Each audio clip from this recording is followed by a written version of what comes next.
Proportional Response. Book 1, Chapter 5, Part 6, Sovereign Territory. Hannibal huddled beneath the conference table in the entry chamber of the human embassy, trying to control his shaking and figure out how he got there. Then another loud boom sounded from the doors which had been behind him, and he pieced it together. He heard Henry's voice, speaking in annoyed tones. "Well, damn, I owe Charlotte $20.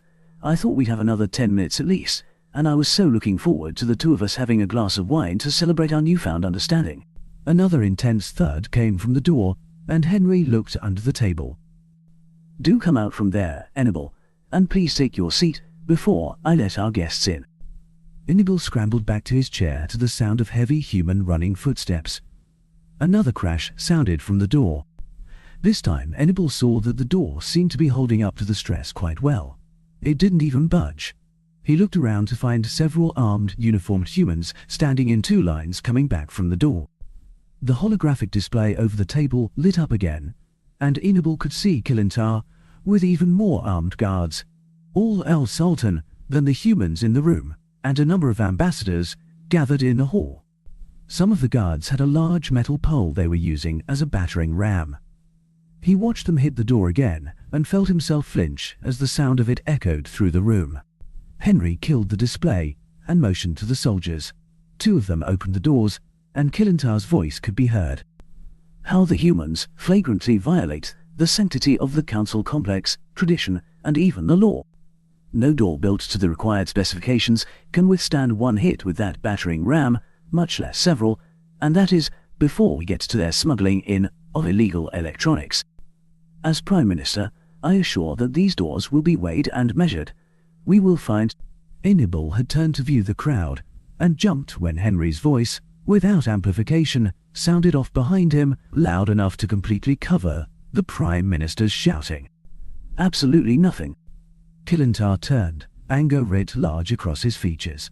Henry continued in a more normal voice as he came around the table and walked towards the doorway. "Those doors are well within the weight limits, and the materials used are specifically approved. We followed the law to the letter. As always, there you have it, my good ambassadors, the humans are at it again. Always the same refrain from them. They claim to follow the letter of the law while violating its spirit. But that is a matter we will take up at another time." Kilintar made a dismissive gesture, but gave a look which promised murder. "You humans have finally, truly stepped over the letter of the law as well, or do you wish to deny that you brought banned jamming technology onto Sarara?" Henry held up the jammer device with a smile on his face.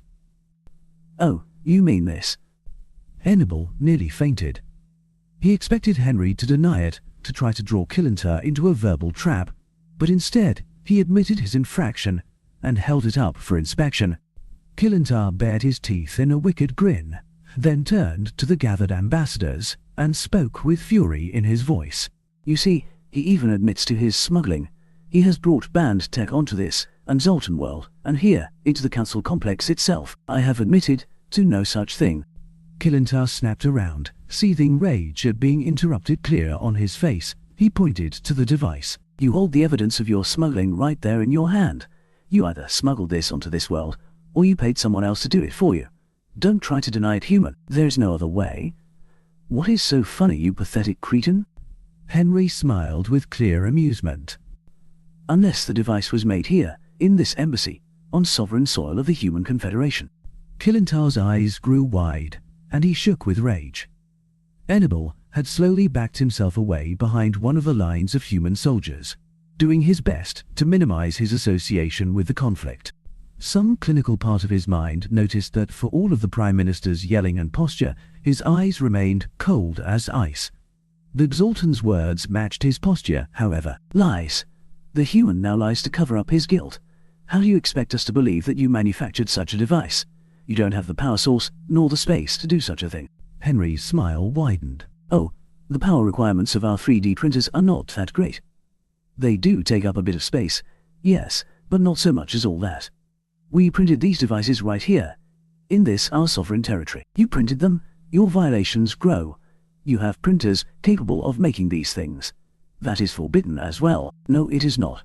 The law states that 3D printers must be hobbled against the manufacture of weapons and certain weapon components. So unless your contention is that this device is somehow a weapon, more sophistry and half-truth, more violation of the spirit of the law. Really, Killentar? The spirit of the law? Since when have the Alton been concerned with the spirit of the law? Hannibal noticed movement among the ambassadors. Many were nodding their heads. He was glad Henry held Killentar's focus. Reprisals from the Prime Minister could be a messy business. For centuries, according to everything I can find in the historical records, you Zoltans and your Prime Ministers have used the letter of the law like a bludgeon. You have deflected and derided every mention of the spirit of the law. Until just recently, that is. A big, toothy smile, one which brought fear to Hannibal's heart, one which he felt sure had to be a challenge. Despite all humanity's protestations that a smile was an expression of joy, spread across Henry's face, continued in tones clearly meant to convey mockery. Could it be because we, these lowly humans, have managed to turn the letter of the law against you? That we? He heard it, the sound he most feared. Zoltans did not tolerate being mocked, and they tolerated those above themselves being mocked even less. He had been scanning the guards Killentar brought with him, so he saw it happen, saw the red fog come across the Zoltan guard's eyes as he screamed at Henry. You insolent human! Year! The gathered ambassadors backed away, gibbering in terror. He could hear cries of despair and shouts of blood rage coming from among their number. He felt no fear though, only detachment. Maybe he had just been through too much emotion already, and had none left to give this raging Zoltan.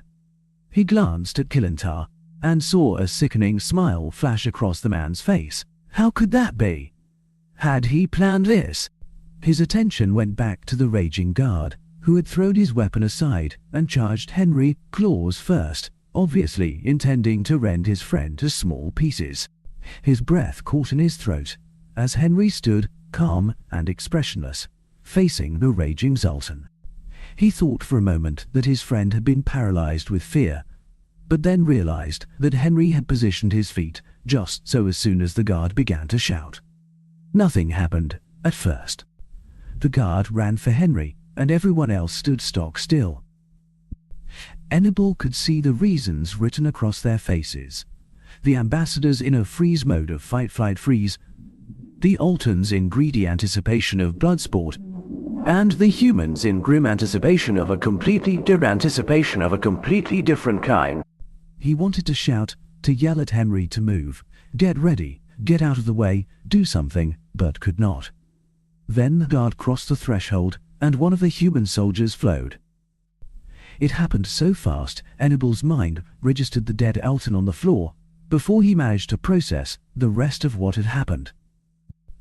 The human had released her rifle as she closed on the rushing guard with fast, but measured, steps.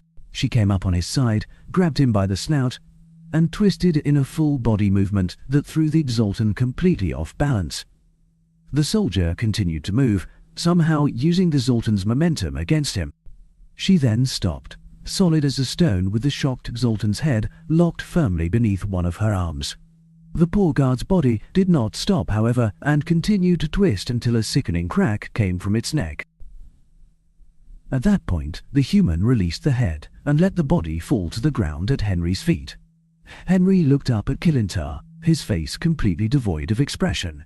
All became still. It seemed as though no one dared to breathe. Killentar wore a look of total shock on his face, but covered it quickly with an expression of rage. Murder! He cried, flinging his hands in the air and turning to his guards and the other ambassadors. You all saw it. You are witnesses. Guards, take that human into custody. He made a dramatic turn to point one claw at Henry. And take the human ambassador with her. Henry did not move, but his soldiers did. All of them in unison, with speed and a level of precision Hannibal did not think the Queen's own honor guard could match. In an eye blink, every one of them went from a somewhat relaxed posture, with their feet spread, their rifles slung over their backs, and facing each other to one of rigid attention with feet together, rifles in their hands pointed at the ceiling, and turned to face the door. Killentar screamed in rage, and his guards stood in their places. Several looked like they wanted to grab for their weapons, several others looked like they wanted to run. The ambassadors behind him looked like they wanted to be anywhere but here. How dare you humans? You dare to threaten me, the Prime Minister of the League, and the League Guard, in the protection of a murderer. Henry spoke with even tones. He did not shout, but his voice carried loud and clear to everyone present. No one was murdered. Here, Kilintar, my guards have the right to act in defense of my life, and your guard clearly intended to kill me. You cannot even claim spirit of the law here, Prime Minister. The very Charter of the League expressly calls out the right to act in the defense of life. Kilintar rounded on one of the ambassadors, pointing a clawed finger. You, what say you? Did you just witness a murder, or a defense of life? The ambassador backed away a half step, fear writ large across his face. He shook his head, and his mouth worked, but no sound came out. Kilintar continued to point at him, but raked his gaze across the assembled ambassador. All of you here, you are witnesses. You have seen a murder, and you will testify to that. He took a step forward, stood a little straighter than the normal Zoltan stance, and bore down on his first target with a voice full of menace. Won't you? Enebel began to shake. He took advantage of Kilintar's turn back to move himself out of line of sight of the doors as he realized that Kilintar had planned everything. The people assembled out there fell into two groups. The weakest-willed of the ambassadors, who seemed totally incapable of denying the Zoltans in even the least matters, and those who were the Zoltans' closest allies. Enough of them had also been assembled to force an emergency vote of encroachment to authorize Kilintar to send his guards in to arrest Henry and the offending soldier. He frantically searched his memory for another exit to this embassy. He did not know if the shooting would start when Kilintar sent his guards in, but he didn't want to find out. Then the hollow display over the conference table flared to life with a recording of the moments in question. The recording started at the inside of the door and showed the Zoltan guard rushing through the door at a full run, his intent clear for all to see. Kilintar continued to harangue the poor ambassador for a few moments, but Enebel could tell when he turned to see the recording. A recording? You have done it this time, human. It is a violation of the Charter of the League to make unsanctioned recordings within the Council complex. I will have your race expelled from the complex for this. You can't even claim the letter of the law this time. This recording... Henry stomped his foot, and the human soldiers moved as one to slam the butts of their rifles into the ground. This startled Kilintar for a moment, and Henry spoke into the pause. Does not cover any part of the Council complex, not even the hallway you stand in. It is a recording made of the inside of the human embassy, which, I will remind the Prime Minister, is sovereign human soil, and the only restriction which applies on this side of that door is the one against weapons of mass destruction. Kilintar's voice became a shrill scream. Enebel wished he could see the Zoltan's face, but not enough to allow himself to be seen again. I will have this matter before the entire Council first thing in the morning. In the special session from which you are barred, human, try bandying your words to get out of this when you are not present to speak them. And remember that you are under Prime Minister's sanction, and may not speak with any ambassadors without my approval, until that sanction expires. So, just try to get out of this.